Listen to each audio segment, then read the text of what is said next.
KPK akan pastikan akan memanggil Anies Baswedan. Dan Firly Bahuri pun mengatakan dengan tegas, siapapun, kami tidak akan pandang bulu jika Anda melakukan kasus korupsi.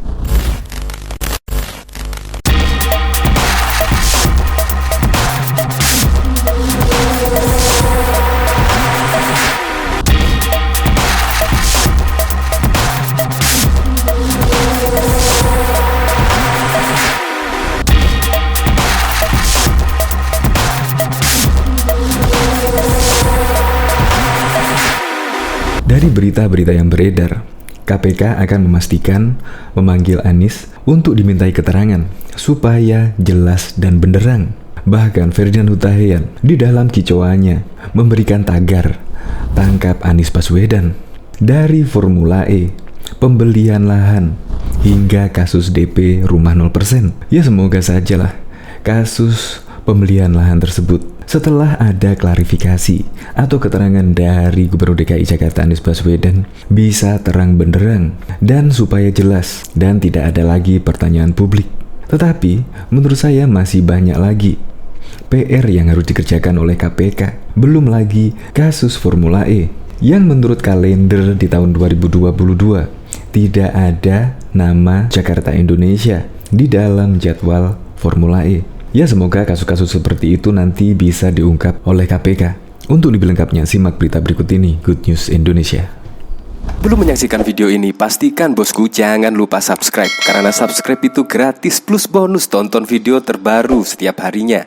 Jangan lupa ya. Anies bakal diperiksa KPK. Firly, siapapun kami tak pandang bulu.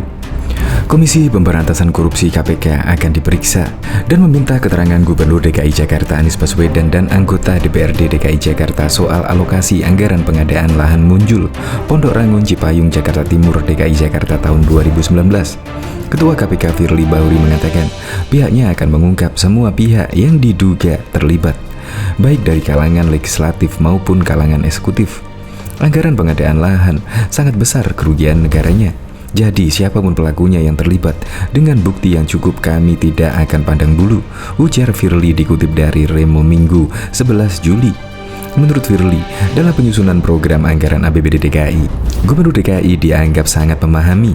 Begitu juga koleganya di DPRD DKI yang memiliki tugas kewenangan menetapkan RAPBD menjadi APBD. Mestinya tahu akan alokasi anggaran pengadaan lahan DKI. Jadi perlu dimintai keterangan sehingga menjadi terang benderang, terang Firly Bahuri. Karena sambung Firly, KPK bekerja dengan bukti yang cukup dan kecukupan bukti untuk itu. Dijelaskan, Jenderal Bintang 3 polisi itu mengatakan bahwa KPK harus bekerja mencari dan mengumpulkan bukti guna membuat terangnya peristiwa pidana dan dengan bukti-bukti untuk menemukan tersangka. KPK menjunjung tinggi asas-asas tugas pokok KPK dan menghormati HAM. Tidak boleh menetapkan tersangka tanpa bukti yang cukup. Dan setiap tersangka memiliki hak untuk mendapatkan pemeriksaan cepat dan segera diajukan ke peradilan. The Sunrise and the Sunset Principle harus tegakkan, pungkas Firly.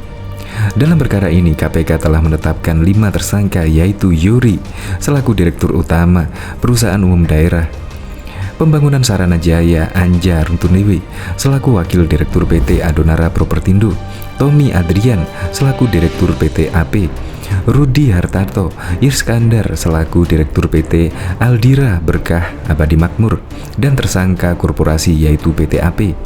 Akan tetapi, untuk tersangka Rudi hingga saat ini belum ditahan penyidik karena Rudi terkonfirmasi positif. Dalam konstruksi perkara, perusahaan daerah pembangunan Sarana Jaya yang merupakan badan usaha milik negara BUMD Provinsi DKI Jakarta yang bergerak di bidang properti, tanah dan bangunan bekerja sama dengan salah satu perusahaan pengadaan tanah, yakni adalah PT AP. Pada 8 April 2019, disepakati dilakukan penandatanganan pengikatan antara perjanjian jual beli di hadapan notaris yang berlangsung di kantor PDPSC antara pihak pembeli yaitu Yuri dengan pihak penjual yaitu Anja. Selanjutnya masih di waktu yang sama, Yuri langsung melakukan pembayaran sebesar 50% atau sekitar sejumlah 108,9 miliar ke rekening bank milik Anja Runtunewe pada Bank DKI. Selang beberapa waktu kemudian, atas perintah Yuri dilakukan pembayaran oleh PDPSJ kepada Anja sekitar sejumlah 43,5 miliar. Adapun untuk pelaksanaan pengadaan tanah di Munjul tersebut diduga dilakukan secara melawan hukum, mulai dari tidak adanya kajian kelayakan terhadap objek tanah hingga tidak dilakukannya kajian apresial atau penilaian. Tak hanya itu, transaksi jual beli itu juga tanpa didukung kelengkapan persyaratan sesuai dengan peraturan terkait. Proses dan tahapan pengadaan tanah juga diduga kuat dilakukan tidak sesuai SOP, serta adanya dokumen yang disusun secara backdate dan adanya kesepakatan harga awal secara pihak Anja dan PDPSJ sebelum proses negosiasi dilakukan.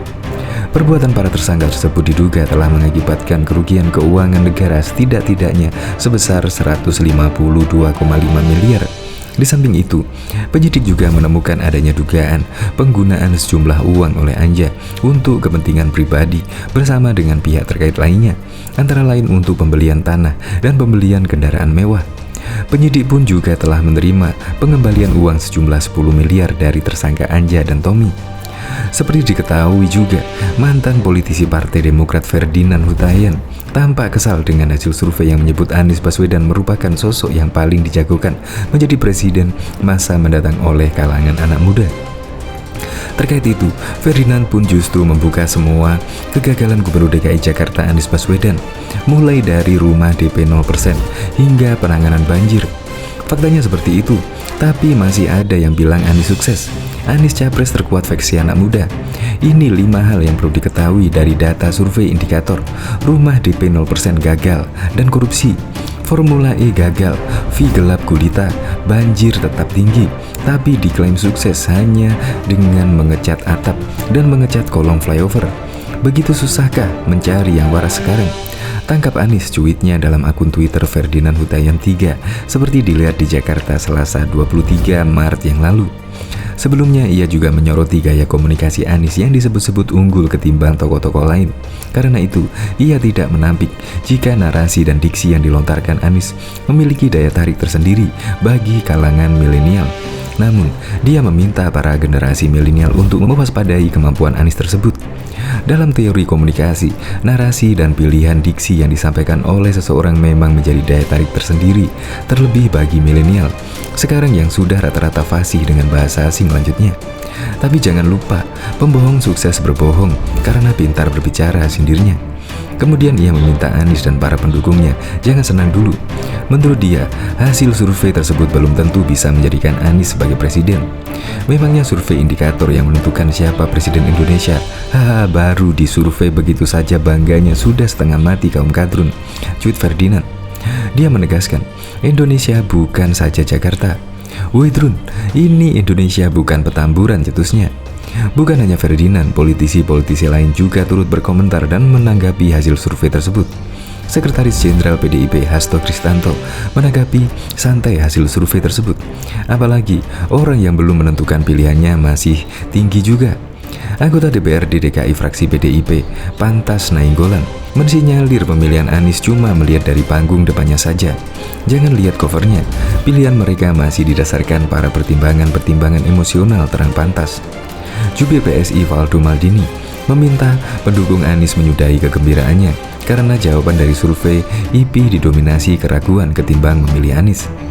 Kalau bicara survei itu dengan seksama, pendukung Anies jangan senang dulu, bukan Anies yang ideal bagi anak muda hari ini, bebernya. Sementara para pendukung Anies menyambut baik hasil survei tersebut. Ketua DPP PKS Mardani Alisila mengatakan, survei ini berkah keuletan Anies dalam memimpin DKI. Bravo Mas Anies, tutur Mardani. Namun Mardani mewanti-wanti, ketiadaan Pilkada 2022 menjadi tantangan tersendiri bagi Anies untuk mempertahankan posisinya, bahkan mengerek elektabilitasnya. Meski terus mampu berkomunikasi gagasan dengan anak muda, 2024 memang eranya anak muda. Semoga menjadi titik balik kemajuan Indonesia, tambah anggota Komisi 2 DPR itu. Loyalis Anies Ges Khalifa mengatakan jauh sebelum survei IP dilaksanakan, elektabilitas Anies memang sudah tinggi. elektabilitas Anies akan terus naik karena beberapa program besarnya tuntas. Jakarta International Stadium, revitalitas Taman Ismail Marzuki termasuk Monas, kata Gis. Dia meminta musuh-musuh Anies anteng-anteng aja, tidak perlu panik karena dia percaya elektabilitasnya Anies selalu tinggi.